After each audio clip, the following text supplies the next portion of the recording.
अस्सलाम वालेकुम नाज़रीन, उम्मीद करता हूँ कि आप सब लोग खैरियत से होंगे।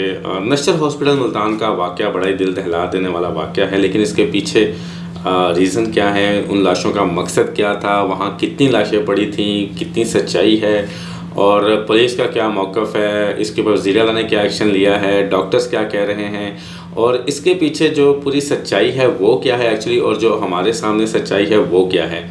ये सारी चीज़ें इस वीडियो के अंदर मैं आपको बताऊंगा। और ज़ाहिर बात है, जिस तरीके से बीइंग मुसलमान इंसान होने के नाते किसी भी आम इंसान के सामने जब ये वाक़या आएगा तो ज़ाहिर बात है उसकी जो सोच है वो किसी और साइड पे जाएगी और बेख्तियार वो ज़ाहिर बात है गुस्से का इज़हार करेगा कि इस तरीके से लाशों की बेहुरमती नहीं करनी चाहिए।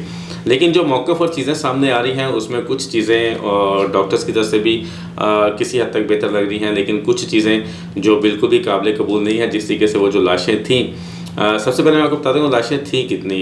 कुछ लोग बोल रहे हैं कि जी 500 लाशें हैं, कुछ लोग कह रहे हैं 50 हैं, 35 हैं, लेकिन असल में जो लाशें खुले आसमान के नीचे थी उनकी तादाद मेरे ख्याल में 10 भी नहीं थी, 5 से 7 लाशें, क्योंकि जितनी भी तहकीक की है, जिन लोगों ने अपनी आंखों से देखा है उन्होंने वो बताया है। और बाकी जो कुछ यूट्यूब चैनल्स हैं वो अपने व्यूज़ लेने के लिए वहाँ पे 500 लाशें कभी कुछ लिख रहे हैं, कभी कुछ लिख रहे हैं। इसके साथ साथ जो डॉक्टर्स का मौक़िफ़ है कि वहाँ पे लाशें क्यों रखी गई थी वो भी मैं आपको तफ़सील बता देता हूँ। असल में होता क्या है कि बहुत से ऐसे इंस्टीट्यूट और बहुत से जो हॉस्पिटल्स होते हैं वहाँ पे स्टूडेंट्स जो हैं वो स्टडी करते हैं और वो मुख्तलिफ जो बॉडीज़ होती हैं, डेड बॉडीज़ जो होती हैं, लाशें होती हैं जो लवारिस होती हैं, उनकी हड्डियों के ऊपर उन्होंने तहकीकात करनी होती है, ऑपरेशन करने होते हैं। उसके लिए वो क्या करते हैं कि जो बॉडीज़ होती हैं उनको खुले आसमान के नीचे इसलिए रखा जाता है कि उनकी जो हड्डियाँ हैं वो सलामत रहें, क्योंकि अगर वो उनको दफना देंगे और फिर वहाँ से गोश्त ख़त्म होने के बाद हड्डियाँ निकालेंगे तो वो सलामत नहीं रहेंगी।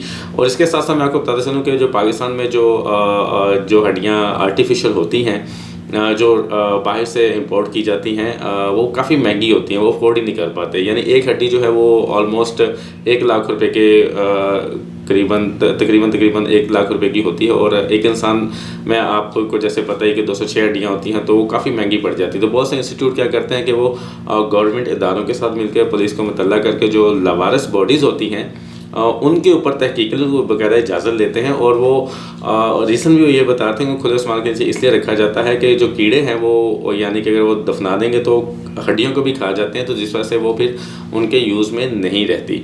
तो इस हिसाब से जो उनका मौक़िफ़ देखा जाए तो अपनी तरफ से ठीक लगते हैं। लेकिन ज़ाहिर बात है, आसमान के नीचे किसी भी लाश को रखना और उनको अगर गिद्ध खा रहे हैं, हाँ, आप उनको जो ज़राए कह रहे हैं कि आप उनको किसी कमरे में रखा जा सकता था, किसी ऐसी जगह पे जहाँ पे परिंदे उन तक ना पहुँच सकें, उनके इर्द गिर्द जाली बनाई जा सकती थी। बहुत सारी चीज़ें हैं, नेट मिल जाता है, इस तरह का कपड़ा मिल जाता है जो आप उसकी छत बना सकते हैं, जिसके अंदर आप लाशों को रख सकते हैं, ताकि हवा की वजह से, मौसम की वजह से उनको डिकम्पोज हो जाए और उसके बाद आप उसको यूज़ कर सकते हैं। उसके बाद डॉक्टर से कहना है कि उन्होंने अपने लेटर भी कुछ दिखाए हैं जिसमें उन्होंने इजाज़तनामा भी लिया हुआ था। उसके साथ साथ उन्होंने ये बताया था कि लाशें अभी 2-4 दिन पहले ही यहाँ पे रखी हैं, क्योंकि वो दफनानी थी और उसके बारे में पुलिस को मुतल्ला कर दिया गया था। और पुलिस जो है उसका जो लेटर है वो भी उन्होंने दिखाया है और लेकिन पुलिस जो है वो लेने नहीं आई।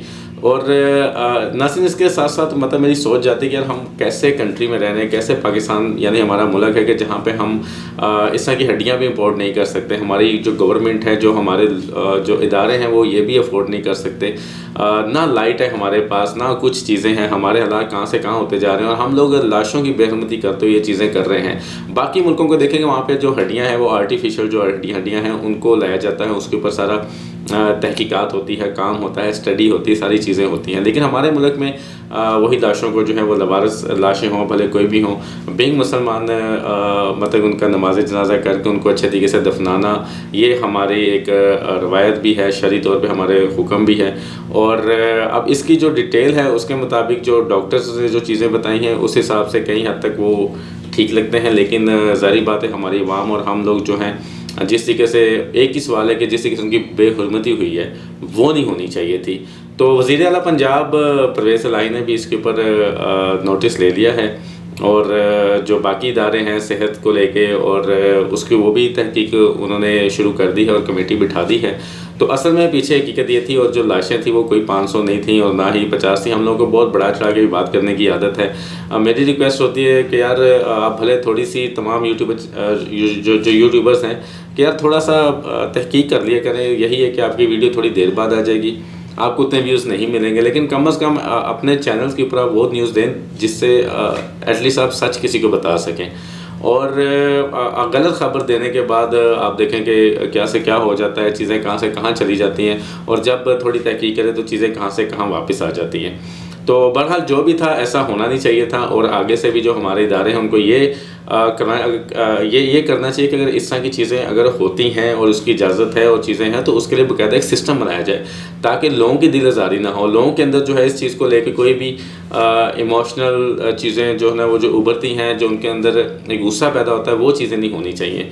तो इसके ऊपर पूरा काम करना चाहिए। अगर इसकी इजाज़त है चीज़ों को लेके तो उसके लिए बाकायदा एक जगह तैयार करनी चाहिए, उसके ऊपर सारा काम करना चाहिए ताकि जो डेड बॉडीज़ हैं वो अगर उसके ऊपर कोई स्टडी हो भी रही है तो वो किसी तरीके में हो, उसमें अखलाकियात का जो है वो ख्याल रखा जाए, बेहरमती जो है उसको दूर किया जाए, और ये सोचा जाए कि ज़ाहिर बात है मरने के बाद जो है उस इंसान के साथ, उसकी बॉडी के साथ जो ये चीज़ें हो रही हैं वो नहीं होनी चाहिए। तो नाज़रीन, ये आज की पूरी डिटेल थी कि इसके पीछे सच्चाई क्या थी। सोचा मैं आपको ये सच्चाई बताऊं, बाकी इंशाल्लाह कोई और इसके बारे में अहम अपडेट आएगी तो मैं आप लोगों को ज़रूर बताऊंगा। मेरे चैनल को सब्सक्राइब ज़रूर कर लीजिएगा, साथ लगे बेल आइकन बटन को प्रेस भी कर दीजिएगा।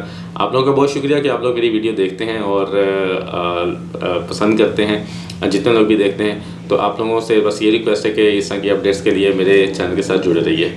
अपना बहुत ख्याल रखिएगा। राना इरफान को इजाज़त दीजिए। अल्लाह हाफिज़।